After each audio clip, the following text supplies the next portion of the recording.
Quando a gente fala de exodontia, a gente tem que pensar em 3 coisas: avaliação clínica, avaliação por imagem e posicionamento adequado do paciente. Qual é o posicionamento numa anestesia? Que a gente falou na outra aula. Decúbito dorsal. Depois da anestesia é que a gente vai posicionar esse paciente corretamente para dentes maxilares ou dentes mandibulares. Avaliação clínica, a gente precisa pensar em algumas coisas: o acesso ao dente, o posicionamento desse dente no arco, o grau de abertura bucal, condição da coroa dentária e acúmulo grosseiro de cálculo. Eu consigo adaptar um fórceps aqui? Não tem como. A vestibular você consegue. Como é que você vai adaptar a palatina? Tá? Então isso tudo tem que ser avaliado antes. Fora a radiografia, avaliar dente, a raiz e a estrutura adjacente desse elemento. Tá? Avaliar tamanho, forma, número, divergência, curvatura. Isso aqui eu coloquei para a gente vai discutir um pouquinho mais quando a gente falar do fórceps, tá? E dos movimentos desse fórceps. Quais os movimentos que a gente faz com o fórceps dentário? Muitos. Vamos lá, o primeiro movimento do fórceps. Movimento de intrusão. Eu vou intuir aquele fórceps lá no meu raiz, intrusão. Segundo movimento. Vestíbulo lingual ou vestíbulo palatino. Então, primeiro movimento de intrusão. Segundo movimento, luxação, né, que é o vestíbulo palatino. A maior força para onde? Para o vestibular palatino. Depende da melhor resposta, isso mesmo. Não sei, eu tô perguntando, só tô... Não, calma, vamos lá. Intrusão, luxação vestíbulo lingual. Aí isso é muito importante para a questão da FAB já.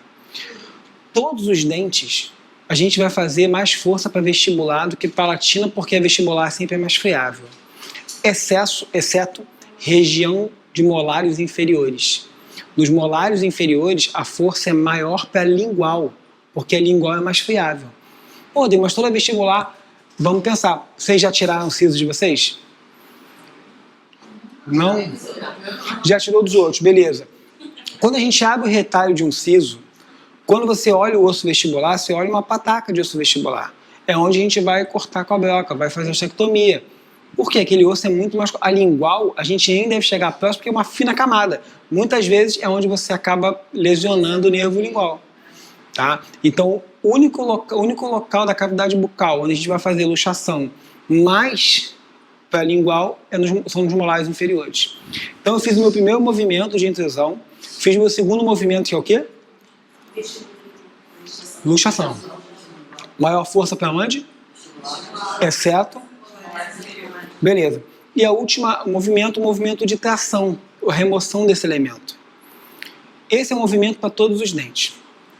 Porém, em dentes unirradiculares que não apresentarem curvatura, eu posso fazer o quê? Rotação. Tá? Então, dentes unirradiculares, eu posso, entre a luxação e a tração, fazer um movimento de rotação. Pensando muito bem quando a gente for fazer isso no lateral superior. A galera que faz endo, por quê? Ele tem uma curvatura pedistal. Tá? Então, alguns livros falam para você não fazer um movimento de rotação. Outros, o livro do Rupp, ele fala isso, você pode fazer um movimento de rotação. Porém, o teu movimento de rotação é um movimento disto-mesial. Por quê? Porque se a minha parede vestibular é mais friável, quando eu faço um movimento disto-mesial, esse ápice ele vai bater na vestibular e vai fraturar a parede vestibular. Não vai ter problema. O problema é quando eu faço aqui, ó, rodo ele no sentido da raiz do osso palatino. Se eu rodar no sentido do osso palatino, o que vai acontecer? Ele vai travar a raiz no osso palatino, eu vou continuar rodando e vou fraturar o ápice do dente. Tá? Então, o incisivo lateral, você pode fazer rotação, desde que você faça a rotação no sentido que o ápice do distal vá pela vestibular. Tá? O posicionamento adequado do paciente, tá? O plano oclusal, para dente da maxila, o plano oclusal deve formar um ângulo de 60 graus com o solo, tá? O paciente de boca aberta, ele vai formar um ângulo de 60 graus com o solo, tá? Isso é muito importante porque já caiu em concurso. Qual o posicionamento correto do paciente para dentes maxilares? Plano oclusal de forma a formar um ângulo de 60 graus com o solo. Altura da cadeira um pouco abaixo do cotovelo do cirurgião. Tá? O livro do Rupp até cita isso, do Prado também, do Araújo, porém, o que mais cai em concurso é o posicionamento do paciente. Por quê? Quando eu faço em pé e sentado, muda o meu posicionamento. O do paciente nunca. Eu não sei qual é a formação de vocês. Todo mundo fez cirurgia sentado, todo mundo fez cirurgia em pé. Você que foi da UERJ, você que fez sentado. Fez sentado. Quem é da UERJ faz sentado. A minha formação é fazer em pé. Quando eu tive que me adaptar a fazer sentado, é muito ruim. Mas tem esses casos que eu faço. Então, mas assim, hoje em dia eu tive que me adaptar a fazer sentado. Eu faço alguns casos sentado, mas eu ainda sinto muito assim, você fica meio preso. Para quem faz em pé, é bem diferente. Não consigo de jeito nenhum fazer em pé. Mas tem livro, assim, tem o livro do Araújo, que é um livro de cirurgia de 2007, que ele fala o seguinte, que o fazer em pé, você pode assustar o paciente. Nada a ver, amigão. Você faz criar uma história. Mas assim, e o livro do Rupp, ele fala que ele prefere fazer em pé porque você consegue aplicar os movimentos mais facilmente. É que você falou, às vezes você tem um dente muito duro que sentado você vai ficar meio trabalho. Tá? Então, assim, o importante não é a nossa posição, porque pode ter uma variação sentado em pé. O que cai muito é a posição do meu paciente. Então, a posição em maxila, plano oclusal deverá formar um ângulo de 60 graus com o solo. Tá? Na mandíbula, o plano oclusal vai estar paralelamente ao solo. Tá? O posicionamento do cirurgião vai mudar se ele fizer em pé e se ele fizer sentado. Aqui está o posicionamento em pé, que é o que o Rupp cita. Porém, ele mesmo fala que se você fizer sentado, você tem outra posição, por isso que as questões acabam não caindo no posicionamento do cirurgião, sim do paciente, que não muda. Tá? Então, se tiver que fazer exodontia em maxila, qual é o posicionamento do paciente? Em relação, plano oclusal em relação ao solo. E mandíbula, plano oclusal paralelamente ao solo. E na anestesia, paciente em decúbito dorsal. Tá? Coração à mesma altura do cérebro. A exodontia vai ocorrer por rompimento das fibras do ligamento periodontal e dilatação das paredes alveolares. Requisitos para uma boa extração: acesso à visualização adequada, tá? Via de remoção sem impedimentos e uso de força controlada. Vocês vão ver muitas questões disso, que o que mais acontece para que a gente tenha as complicações é isso aqui: uso de força controlada. Se você está vendo que o cara está fazendo muita força na cirurgia, ou vai fraturar a raiz ou vai fraturar a mandíbula. Na maioria dos casos acontece isso, não é com força. Tá? E a gente tem duas formas de fazer as cirurgias. Na maioria dos casos, o que a gente faz é cirurgia fechada, tá? Porque a gente não abre retalho para fazer. Cirurgia fechada é quando eu não abro retalho. Cirurgia aberta é quando eu faço um retalho para visualizar o meu elemento dentário. Não necessariamente vou fazer retalho só em terceiros molares, em caninos. Posso fazer retalho para fazer uma exodontia de rotina mesmo. Qual é o princípio do retalho? Se eu não vejo, eu não faço. Eu vou estar num tiro no escuro. Tá? E tem algumas regrinhas de retalho que sempre caem em concurso. Tá? Tem algumas aqui que eu vou falar assim, ó, pode marcar porque isso aqui vai cair dessa forma. A primeira: o retalho deve ser planejado de forma a evitar injúrias às estruturas vitais localizadas na área cirúrgica. Então, assim, se eu tenho próximo ao nervo mentoniano, próximo ao ínfimo orbitário, eu preciso sair dessas regiões. Se eu não sair dessas regiões, o que vai acontecer? Eu vou lesionar esse nervo. Essa aqui é a mais clássica de prova. A base do retalho maior que a altura. Ou a base do retalho 2 vezes maior que a altura. Não está na apostila? Então deve ter ido na apostila antiga. Então eu mando para vocês. Mais fácil. Eu vou estar aqui com vocês aqui há 2 semanas.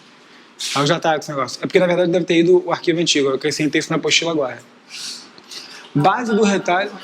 depois que vocês falam pra montar em conta. Não, eu vou dar aula para vocês. Foi sábado. Eu não tenho nada a ver com isso. Não, gente, eu tô, acho que no Eu dia... não sei o que vocês estão fazendo, vocês estão renovando a aula, mas a apostila continua velha. Não, deve ter erro no arquivo. Não tem problema com isso. Pede pro rapaz depois pra... Não, gente, eu tô dia 13 com vocês. Eu vou trazer o papel. Aí a gente xeroca aqui, não tem problema. Pode, você vai ter que ser... Você tem telefone? Então, não esquece. Vamos mandar isso no Sei, tempo. mas tem que dar Não, não. Eu já trago isso aqui. A base do retalho é maior que a altura. Na maioria das vezes, a base do retalho é 2 vezes maior que a altura. Por quê? A minha base precisa ser maior que a altura. Por causa da vascularização. Se eu tiver uma base muito curta, eu não vou conseguir irrigar a parte superior do meu retalho, a parte inferior do meu retalho. Tá? Então a base 2 vezes maior que a altura. Essa aqui é o que sempre cai em concurso. Marque a resposta correta. 2 vezes a base 2 vezes maior que a altura é que sempre cai. Tamanho adequado para favorecer a visualização de toda a área a ser manipulada. Tá? Então eu preciso ter um acesso grande, extenso muitas vezes, porém esse acesso extenso ele vai demorar o mesmo tempo do que um retalho pequeno para cicatrizar. Assim, eu vou fazer um retalho pequeno porque vai cicatrizar rápido. Só que assim, se eu tenho um retalho pequeno, o que eu vou estar fazendo o tempo todo do paciente? Tracionando esse retalho. De tanto tracionar, eu vou acabar rasgando ele. Tá? A margem do retalho sempre apoiada em osso sadio. Imagine aquelas mesas de jantar onde eu tenho o tampo de vidro e a parte metálica dela. Imagine que eu tiro aquele tampo de vidro. Eu pego uma toalha de mesa e faço assim, jogo em cima da minha mesa. O que vai acontecer com essa toalha? Vai afundar. É a mesma coisa que acontece com o meu retalho. Se eu não deixei osso de um lado e osso do outro lado, quando eu botar esse retalho no lugar, esse tecido no lugar, o que vai acontecer? Ele vai entrar para dentro da minha cavidade, vai expor as laterais e você vai ter uma infecção secundária. Tá? Então, sempre apoiado em osso sadio. O que o Rupp fala? Apoiado de 6 a 8 milímetros de osso sadio em cada região do meu retalho. Então, eu tenho que ter de 6 a 8 milímetros de osso sadio em cada localização do meu retalho.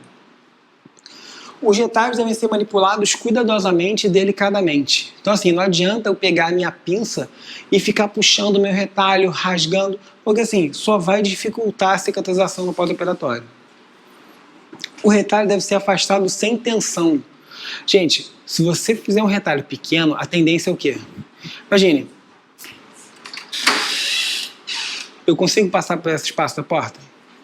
Consigo. Para fazer, eu vou ter que fazer o quê? Vou ter que abrir muito mais a porta. Imagine isso aqui é meu retalho. Se eu estou com o meu afastador aqui, se eu não estou conseguindo visualizar o dente, o que vai acontecer? Eu vou puxar o meu afastador, eu vou rasgar o retalho em 2 pontas.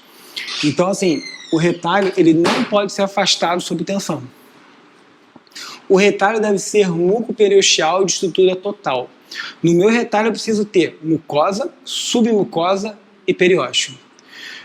Não sei se tem alguém da pério, a pério não faz retalho parcial, né? Você deixa o periósteo muitas vezes. Na cirurgia você tem que expor osso. Nosso objetivo é visualizar esse osso aqui para você conseguir remover. Tá? A incisão vertical de alívio ou relaxante, né, que são essas incisões aqui, a gente não faz em todos os casos. A gente vai fazer em casos de dentes mais profundos. Esse retalho relaxante aqui, ele obrigatoriamente ele precisa ser de forma oblíqua. Tá? Eu preciso fazer ele sempre de forma oblíqua, ele não pode ser reto, senão eu dificulto a vascularização. Fora isso, esse meu retalho ele precisa ser oblíquo e parapapilar, ao lado da papila. Se eu fizer a incisão no meio da papila, eu não consigo unir depois. Porque toda incisão que a gente faz, todo retalho que a gente abre, a gente em média tem uma retração de 1 milímetro. O que vai acontecer se eu tiver retração de 1 milímetro aqui? O black spacing. Vai ficar aquele espaço negro, porque eu não vou ter papila naquela região. Questão 1, questão da PM de 2010. Em relação...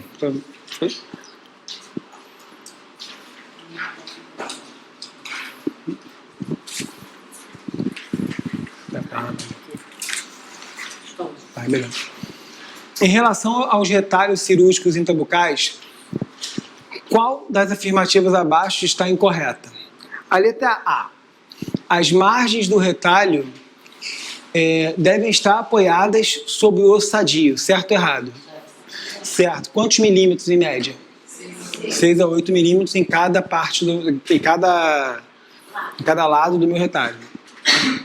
B. Os retalhos devem ser afastados sem tensão. Certo. O retalho deve ser mucoperiosteal. O que seria o mucoperiosteal? O que vai vir no meu retalho? Mucosa, submucosa e periósteo. A incisão relaxante deve ser no centro da papila gengival. Não. Aonde vai ser? Parapapilar. E de que forma? Oblíqua. Tudo bem? Contraindicações para incisões relaxantes.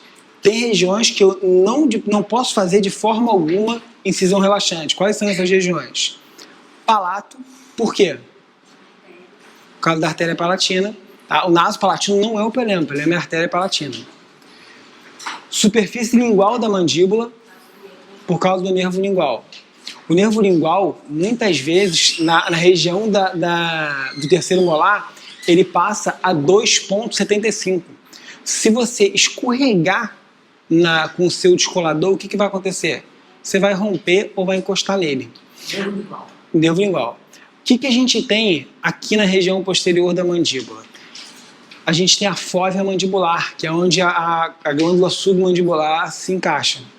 Tá? Ela vem retinha, daqui a pouco ela dá uma queda. Tá? Isso aí, se a gente passar a língua, vocês vão sentir. Coloquem a língua no terceiro molar ou no segundo molar de vocês. Tem uma depressão ali. É nessa depressão que o meu afastador ou a minha broca cai. E é onde eu vou lesar o nervo. Tá? Então eu nunca faço relaxante na lingual. Eminência canina. Aonde fica a eminência canina ou bossa canina? Passem a língua no canino superior de vocês. O que a gente vê? Se a gente vier do incisivo lateral, central para o canino, você vê que vai fazer assim, ó. Aumenta e volta ao normal. Ali é bossa canina ou eminência canina. Essa região é um aumento de volume muito grande. Se eu faço uma relaxante oblíqua para papilar ali, não vai ter problema na cirurgia. Mas quando eu reposicionar esse retalho, o retalho vai ficar muito aumentado. E aí você vai expor infecção secundária, você vai ter.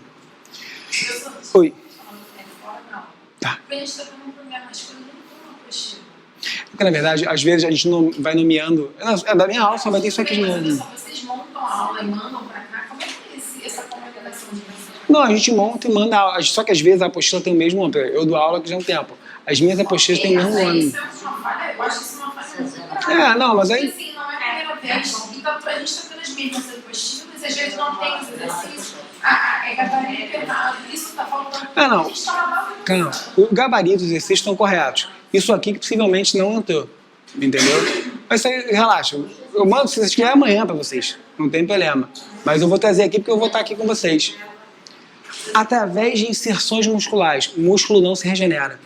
Então, assim, a gente nunca vai fazer relaxante em músculo. E região do forame mentoniano. Por quê? Por causa do mentoniano. Então, são as únicas 5 contraindicações de incisões relaxantes. Tá? Porque se eu incisar, eu vou causar algum dano a essa estrutura.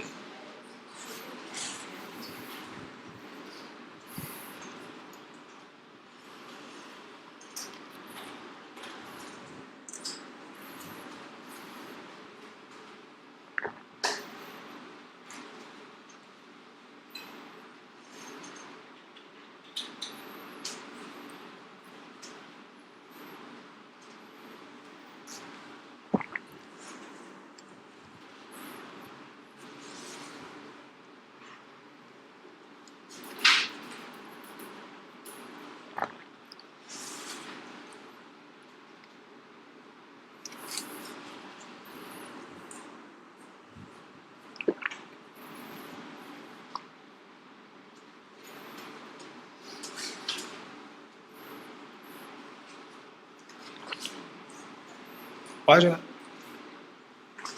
Questão 56.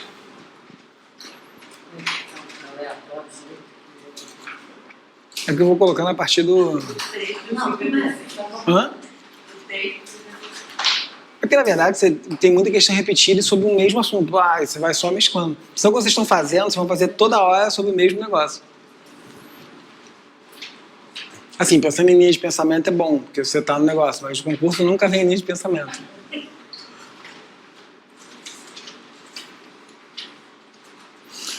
As chamadas incisões de alívio ou relaxantes, utilizadas na realização de um retalho mucoperiosteal na região posterior de palato, devem ser evitadas com o objetivo de preservar quais vasos?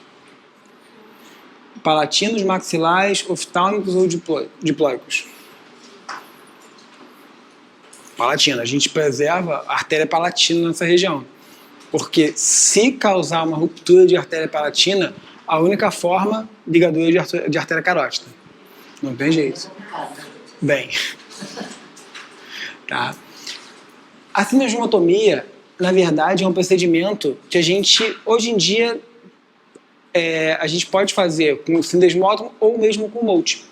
Tá? Não tem uma variação. Por isso que hoje em dia muitos livros até pulam a cineosmotomia. Questão 46.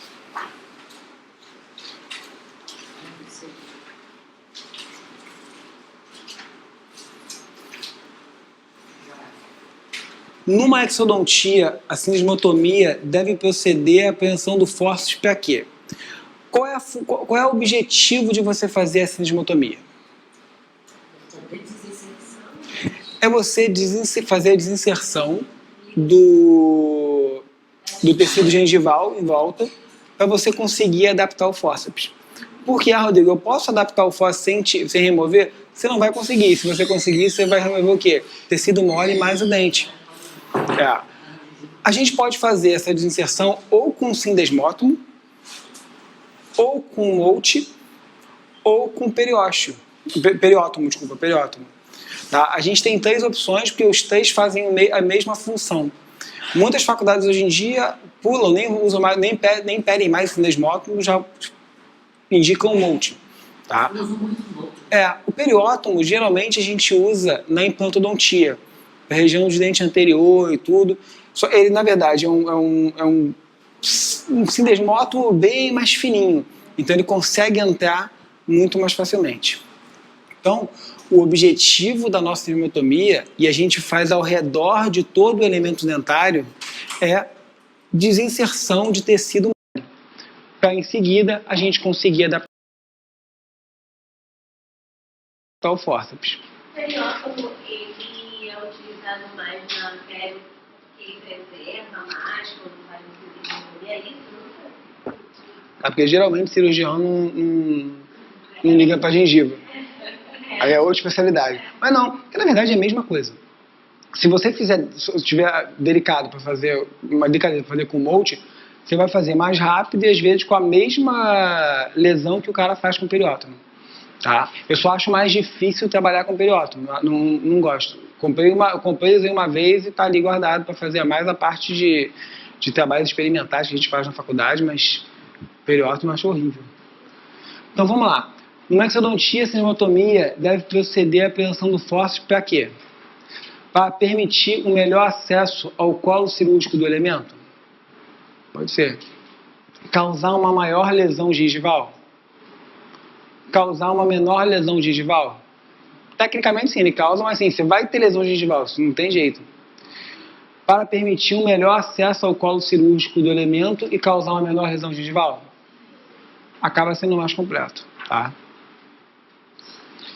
Fórceps, deixa eu ver se eu passar aqui dos fórceps só para a gente conversar sobre eles. Não sei se tenha isso. Vamos lá. Depois eu volto para a gente conversar disso. Numeração de fórceps, tá? Vocês fazem exodontia ou não? Rodrigo, odeio cirurgia. Odeio. Vamos lá. Na verdade, a gente tem vários tipos de fórceps. Hoje em dia a gente parou de usar o tipo inglês. No Brasil a gente usa os fórceps americanos, mas tem os fórceps ingleses. A numeração muda de acordo com o tipo que você está usando. Como a gente só usa o americano, a gente só vai ter esses daqui, tá? Na maxila, a gente vai usar o 150 para incisivo central, lateral, canino, primeiro premolar e segundo premolar. Algumas questões vêm assim perguntando assim: qual dentre os fórceps abaixo podem ser considerados fórceps universais? 150 e 151. Eles são chamados também de fórceps universais, tá? Porque eles pegam um grupamento de dente muito grande, tá? Então, incisivo central a segundo premolar.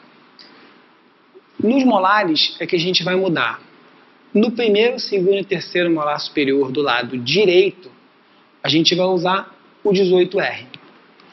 Primeiro, segundo e terceiro molares do lado esquerdo, a gente vai usar, o 18L, tá?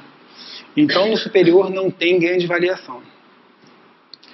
Nos inferiores, 151, a gente vai utilizar para quais dentes? Central, lateral, canino, primeiro pé, segundo pé.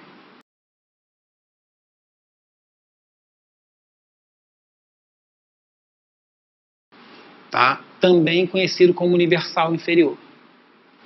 O que vai ter muita alteração é quando a gente falar dos molares inferiores. Tá? Aí que a gente tem a grande variação. Os molares inferiores, a gente vai ter 16, 17 e 23. O 16 e o 23 são chamados de chifre de vaca. Tá? Ele tem aquela ponta ativa. Tá? O que muda do 16 para o 23 é que o 16 tem o cabo curvado e o 23 o cabo é reto. Ponto. A parte ativa deles é igual. O 17 ele só tem o cabo reto. Tá? Porém, o que muda do 17? O 17 a gente vai indicar para molares inferiores com a coroa inteira, com a coroa íntegra. Tá? Então, se a questão em algum momento falar assim, 17. Quando fala assim, molar inferior com a coroa íntegra para exodontia, para instalação de prótese, 17. Se em algum momento a questão falar assim, exodontia de molares inferiores com coroa destruída, nesses casos, ou é o 16 ou é o 23. Tá? Então, coroa íntegra, 17. Coroa destruída, 16 ou 23. Que a parte ativa é a mesma. Tá? Se a questão não falar absolutamente nada, serve qualquer um dos três. E aí, ou vão ser duas respostas, ou a questão vai ser anulada. Porque não vai ter diferença da gente fazer. Tá? Uma coisa que muda dependendo do livro da prova. O livro do Roberto Prado, ele fala o seguinte, o livro do Prado, do Araújo, quando a gente vai fazer exodontia de raiz residual, aqui tem raízes superiores, você pode usar o 65 ou o 69 para qualquer raiz. Pode ser para dentes superiores, dentes inferiores, anterior, posterior, não vai mudar absolutamente nada. A gente vai utilizar o 65 ou o 69. Se a prova de vocês pedirem o livro do Rupp, o livro do Rupp ele fala 65 para raiz residual superior, 69 para raiz residual inferior. Tá? Então depende da biografia da prova de vocês. 65 para superior, 69 para inferior. Uhum. O que vai mudar isso aí? A biografia da prova. Tudo bem? Deixa eu ver se tem uma questão para a gente fazer aqui. Tá? Beleza com fórceps? Gente, questão de fórceps sempre cai. Essa prova de tal cara de 2 semanas caiu fórceps. Mas caiu perguntando de molares superiores. Tá? Então, na faculdade eu aprendi exatamente esses daí. Quando eu cheguei para trabalhar na clínica da família, tinha 222, uns milhares de fórceps que eu nunca tinha visto nada. São fórceps que a gente não usa e não tem, na verdade, nos livros base. Entendeu? O livro do Peterson ainda tinha. Aí o grupo já cortou uma cacetada de material do capítulo 6. Alguns coladores já não fala mais, porque são que não usa numa rotina. Tá? Mas eu fiz residência na aeronáutica. Na aeronáutica tinha fórceps em inglês. Tipo assim, nunca tinha usado na minha vida. Tá? Eu vi um esses dias que ele tinha duas primitivas e uma terceira que é assim como se fosse as raízes do molar mesmo. Sabe? Você viu algum assim? Eu vi aqui, eu falei, gente, o que é isso? É um polvo em forma de fórceps? Teve uma questão que foi na prova, uma prova do Amapá, deve ser 2010, 2011, que ele perguntou assim, para exodontia de terceiro molar superior, qual fóssil utilizável? 210. Porque assim, tecnicamente, você pode usar, pô, só tem coisa estranha lá, hein? 18R e 18L. Ele serve para o terceiro molar. Só que tem um fóssil que é específico para o terceiro molar superior, é o 210. E específico para o terceiro molar inferior, 222. Só que assim, geralmente terceiro molar a gente faz na alavanca, muito difícil usar fóssil. Mas no livro do Prado, o livro do Rupp, eles não falam desses fórceps. Mas eu não sei qual foi o livro que eles pediram desse concurso, mas caiu o fóssil 210 para terceiros molares superiores, 222 para terceiros molares inferiores. Questão 38.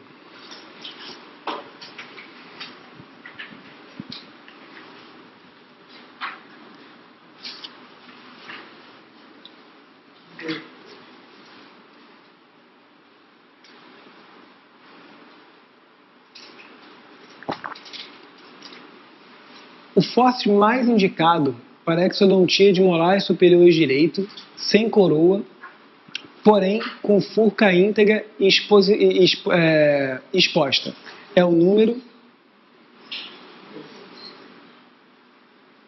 Peraí. Porque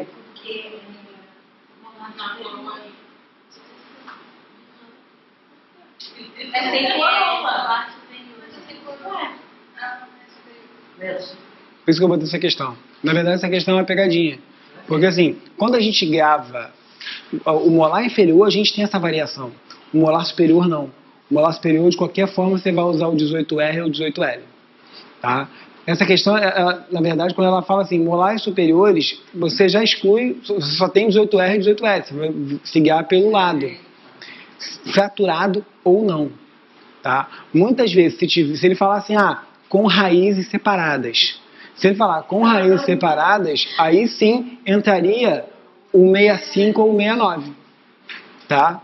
Então, tomar muito cuidado de como a questão está falando. Porque assim, a gente sabe que molares inferiores tem essa modificação. Molares superiores não tem. Tá?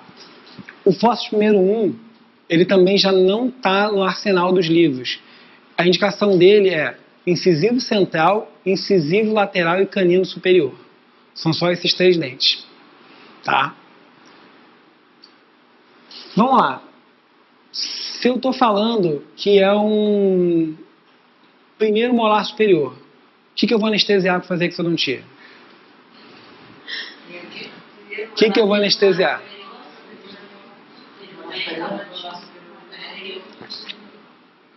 E o paciente gritando, gente. E palatino maior ou uma infiltração. Qual fórceps? Não, direito, mesma questão. 18R. Não. Um movimento que a gente vai fazer. Intrusão, luxação, maior força para onde? Vestibular e o último movimento, tração. Tá? Questão 37. O fórceps que possui os 2 mordentes semelhantes a um chifre de vaca é o número 16. Qual é o outro que também tem esse mesmo formato? 23. O que a gente anestesiaria para fazer um molar inferior? Molar inferior, bucal e lingual. Se ele falou para usar o chifre de vaca, como é que está a coroa desse dente? Está destruída. O movimento do fórceps. Intrusão, luxação. Luxação, maior força para onde? Para lingual e tração. Por que nesse caso? Mas é direto, às vezes eu estou falando em cima, lingual. Por que a maior força para lingual? Porque a tábua óssea é mais friável. Tá? Então isso aí são os passos que eu falei. Intrusão, que é o primeiro movimento, luxação e rotação apenas em dentes unirradiculares. Tá? Se eu tiver que fazer o incisivo central superior, o que eu vou anestesiar? Incisivo central superior. O que eu vou anestesiar? Vou anestesiar em cima do canino, mas qual o nervo que eu vou anestesiar? Alveolar superior anterior, nasopalatino. Qual o outro nome do nasopalatino? Esfenopalatino. Anestesiei o paciente. Primeiro movimento com fórceps. Segundo, luxação, força para qual lado? Vestibular, maior força. Próximo movimento que eu posso fazer? Posso fazer rotação. Tem algum problema de para qual lado eu vou rodar? Incisivo central não, ele é totalmente, ele não tem nenhuma raiz, a não ser que a gente veja isso na radiografia. Mas de qualquer maneira você pode fazer rotação para qualquer lado. E o último movimento, movimento de tração. Tá? São só a foto. O motivo pelo qual a gente não faz rotação num dente bioterradicular, né? O que vai acontecer? Quando você rodar, vai vir a coroa e possivelmente uma raiz, ou vai fraturar os dois ápices lá em cima. Tá? Questão 3. Dentre os principais movimentos realizados pelo fóssil para luxar o segundo molar permanente inferior estão as pressões. Então, assim, vamos lá. Está falando segundo molar inferior. O que a gente vai anestesiar? Alveolar inferior, lingual e bucal. Tá. Qual fórceps?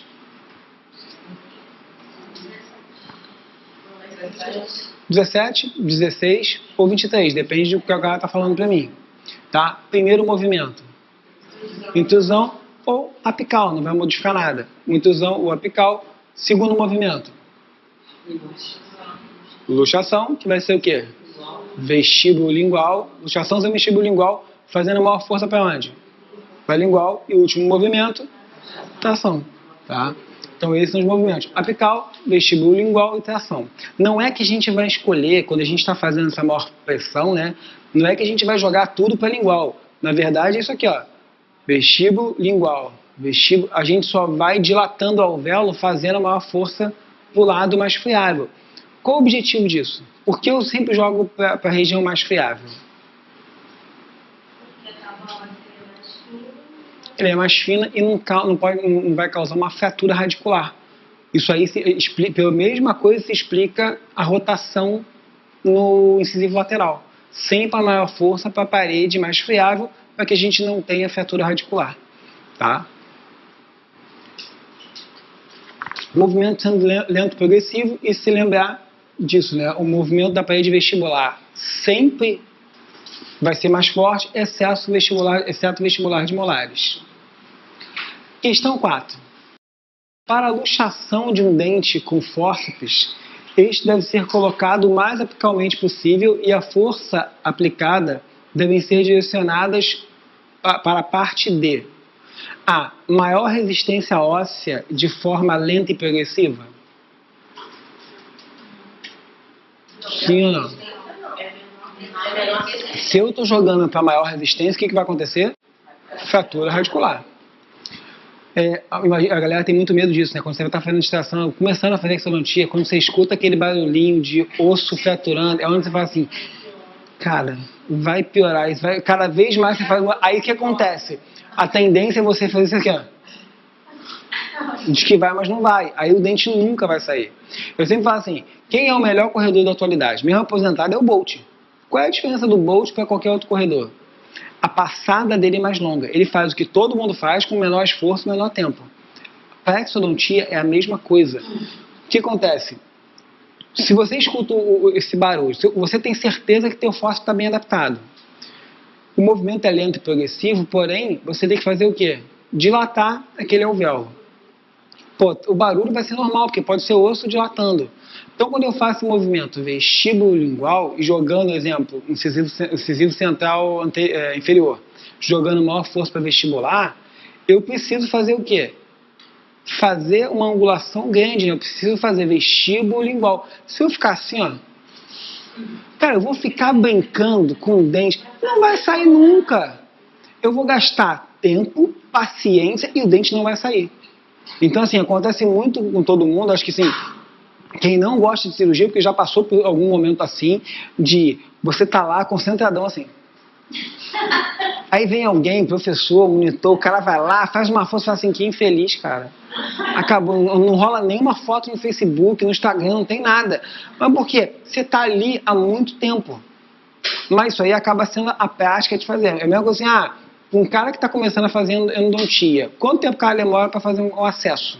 O cara demora 20, primeiro, porque o cara fica com medo de onde vai acessar. Nem pode saber teoria, o cara vai olhar assim, não, mais para cá, e o único pensamento que vem na tua cabeça, vou perfurar o canal. É por isso que eu larguei endodontia, só pensava nisso, vou perfurar o canal. Então assim, se eu jogar para o osso de maior resistência, eu vou fraturar essa raiz. Mas se eu tenho certeza que ele está bem adaptado e eu estou fazendo o movimento correto, a gente não vai ter essa preocupação. Letra B. Menor resistência óssea de forma lenta e gradual. Pode ser uma opção. Menor resistência óssea de forma rápida, firme e gradual. Tá? Na verdade, a menor resistência é ok, mas é lento e progressivo, não é rápido. Tá? Muitas vezes, quando você está fazendo muito rápido, o que pode acontecer? Você vai ter uma fratura da parede mais frágil. E aí você vai ver dente com uma placa de tuberosidade. Isso é muito comum a gente ver no dente superior. Tá? A gente vê isso muito nos dentes superiores quando o cara começa a fazer muita força e aí o que vem com aquilo? Vem a parede da tuberosidade. Tá? Um exemplo. Sim. Quem foi da UERJ? Só você? Foi da UERJ? A UERJ usa uma alavanca para dente incluso, que assim, é a única faculdade hoje em dia do Rio de Janeiro que pede.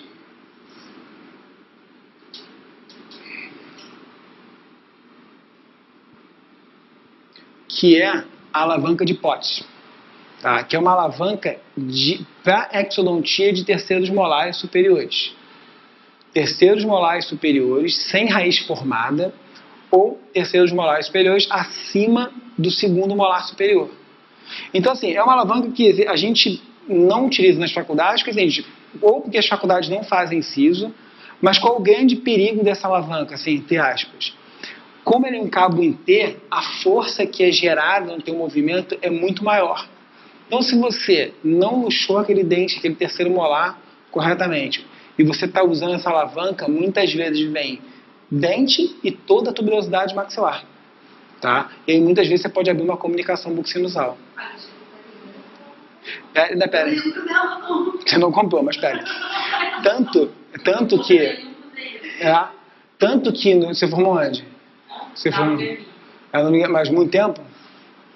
O Prado era o professor ainda? Então. Não, quer dizer, mentira, eu comprei na capacitação do Prado. Então, E as últimas 2 provas do estado do Rio de Janeiro, quem fez foi o UERJ. Qual foi a questão que caiu? Qual a indicação da alavanca de Potts? Tá? Então, assim, a gente não fala porque, assim, o único livro que a gente vai achar vai falar muito rápido é o livro do Medeiros de 2003. Ele acaba não sendo uma referência direta. Tá? Eu não sei se na nova versão do livro do Prado vai ter essa alteração. Então, só anotem alavanca de Potts. Tá? P-O-T-T-S. Potts. Não. Cara, porque na verdade não tem uma grande. Assim, você tem dúvida. Eu não vou falar. Eles pedem pra comprar essas coisas e eles não falam. Não tenho dúvida que é boa. Mas assim, eu não tenho experiência e às vezes dá pra fazer com uma alavanca convencional. Às vezes é com a Celdin. Terceiros molares superiores inclusos. Tá? Essa é a indicação. Na faculdade mandaram comprar o cinzel e o martelo. Meu pedreiro também usa. Tá lá até hoje. Meu pedreiro usa. Esse martelo, tá cá na casa de alguém. Não.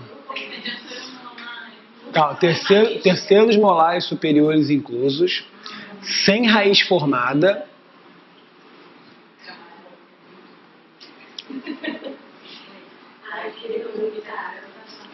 ou acima da linha da junção melo-sementária do segundo molar.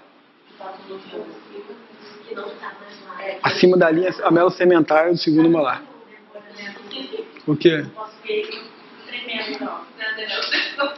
Nada produtivo, não. Trabalho com ele, só pra falar.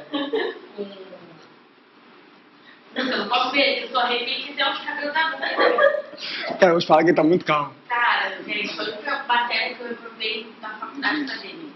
Primeiro dia de aula, eu sentei assim na frente, normal. Ele chegou, bateu assim na cadeira e falou: só porque você é bonitinho, você vai passar? Primeiro dia de aula. Eu já sei que eu não vou passar. Não. Melhorou muito, é muito mais tranquilo. Não passei. Aí quando Como você marca um jogador, você, você dá o primeiro tapa, acabou.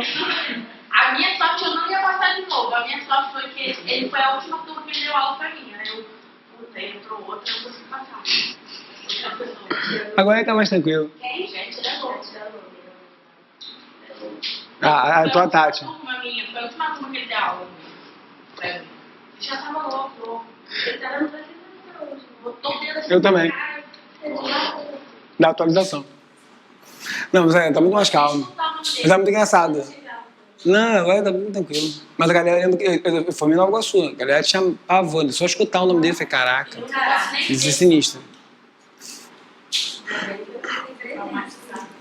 Então, gente, isso aqui é bom anotar. Mas foi isso que me mandou comprar o cincel e o martelo.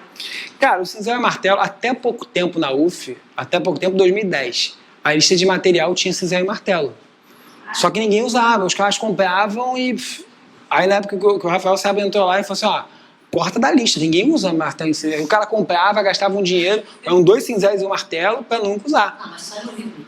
Hã? Você não precisa fazer cirurgia mais com martelo. Não dá. Assim, eu imagino, assim, vou falar, eu já usei.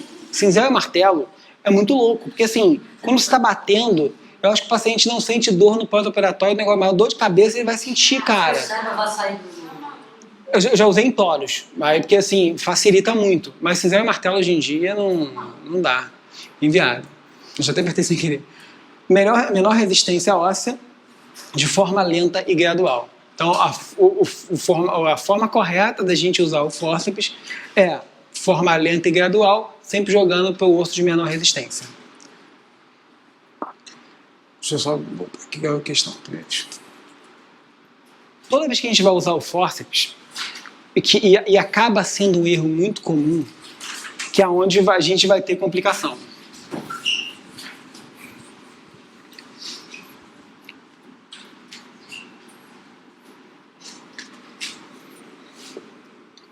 Beleza, finge que isso aqui é um molar bem feito.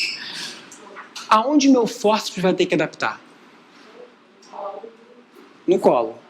Mas qual é o posicionamento correto do fórceps? Ele precisa estar o quê? Paralelamente à coroa desse dente. Tá? Se ele não tiver paralelamente, se eu tiver um pouco inclinado com esse fórceps, o que vai acontecer?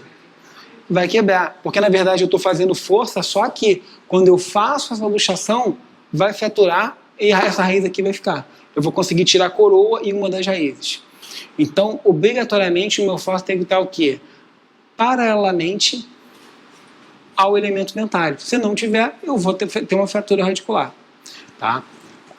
E a questão 48, ela fala disso. Da aplicação correta do fórceps, dependendo do eixo das exodontias. Depende do eixo da exodontia. Para isso, é necessário que o mordente esteja o quê? A. Paralelamente ao eixo do dente. B. Rotação. C. Lateral no sentido vestíbulo-palatino. D. Intrusão lateral. Obrigatoriamente, o meu fórceps precisa estar paralelamente ao eixo do elemento dentário. Tá? Isso é uma coisa que a gente vai ver lá em complicação de qual é a complicação mais comum que a gente tem na cirurgia oral menor. Fratura radicular. Só que assim, volto naquele ponto de, se eu estou fazendo exodontia, muitas vezes a raiz do dente fratura. Pô, isso é uma complicação? Não. Pode acontecer, às vezes pegou o dente todo fraturado. O fraturar a raiz ele ia acontecer. Tá? Então é o seguinte, se eu tiver o dente íntegro e não posicionar o meu fórceps paralelamente, eu vou ter esse tipo de fratura. Então o que acontece muito? O cara está lá fazendo exodontia. Aí o paciente mexeu um pouco tudo, aí você afrouxou o fórceps. E aí você não adaptou, deixou o fórceps na coroa. O que vai acontecer? Quando eu fizer exodontia, vai fraturar a coroa e a raiz fica no alvéolo. Os 5 passos que a gente vai falar de exodontia vai ser cinismotomia, que é a gente remover o tecido em volta do dente. Alavanca, a função da alavanca é luxação e remoção do elemento dentário. Obrigatoriamente, a gente não utiliza alavanca. Qual é o passo a passo que vocês aprenderam na faculdade para exodontia? Cinismotomia. Vocês pulavam para o fórceps ou utilizavam alavanca? Usava alavanca. Para que usava alavanca? Por que usar alavanca e não pular para o fórceps? Para luxar o dente. Só que, tecnicamente, a alavanca não é obrigatória. Tecnicamente, é você descolar a cinismotomia, fórceps, exodontia realizada. Então, mas aí o que acontece? Quando você vai ler complicações em cirurgia, a fratura radicular é a complicação mais comum que a gente tem. E aí, qual é a causa mais comum disso? Não luxação do elemento dentário. Qual é a função da minha alavanca? Na verdade, ela vai dilatar o alvéolo para a entrada do fórceps. Tá? Porém, não é obrigatório. A gente utiliza, mas não é obrigatório.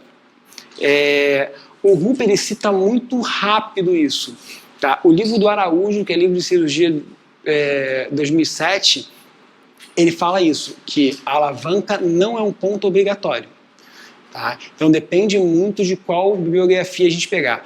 Hoje em dia a bibliografia mais utilizada ainda é o Rupp, tá? Então ele vai falar isso só na parte de complicações, que a alavanca não é obrigatória, porém você diminui a chance de fratura radicular, tá? Que é a complicação mais comum que a gente pega.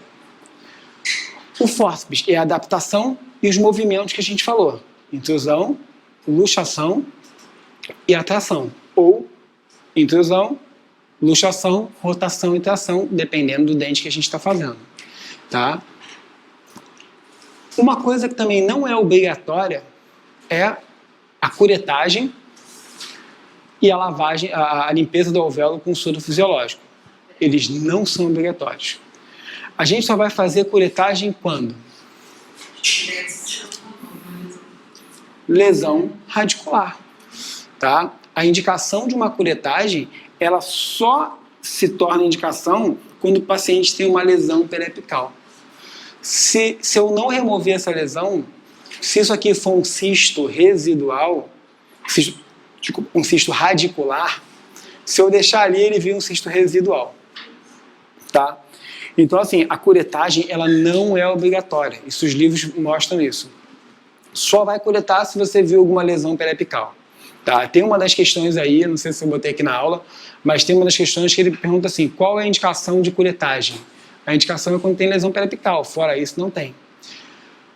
E a irrigação também não é obrigatória. Mas por que a gente faz a curetagem em todo... Isso aí, acaba que todo mundo faz curetagem em todos os dentes.